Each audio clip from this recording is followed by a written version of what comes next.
জাতীয় সংস্কারক উপাধি পেতে ইচ্ছুক নন ডক্টর মোহাম্মদ ইউনূস।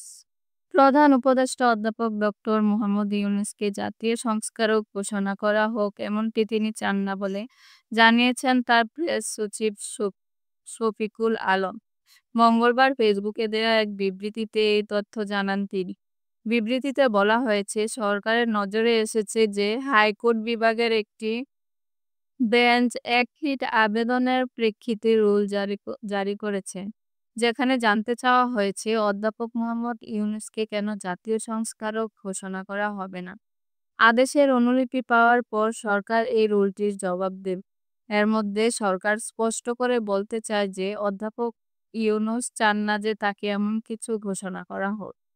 আর সরকারের এ ধরনের কোনো পরিকল্পনা নেই তাকে এমন কোনো উপাধি দেওয়া। বিবৃতিতে বলা হয়েছে, রিট আবেদনকারী নিজে আবেদনটি দায়ের করেছেন বলে মনে হচ্ছে। কিসের ভিত্তিতে এই নির্দেশনা চাওয়া হয়েছে তাও স্পষ্ট নয়। অ্যাটর্নি জেনারেলের কার্যালয় বিষয়টি দেখবে। প্রসঙ্গত, রাষ্ট্রীয় সংস্কারের ভূমিকা রাখায় প্রধান উপদেষ্টা অধ্যাপক মোহাম্মদ ইউনূসকে জাতীয় সংস্কারক ঘোষণা করতে কেন নির্দেশ দেওয়া হবে না, তা জানতে চেয়ে গতকাল সোমবার রুল জারি করেন হাইকোর্ট।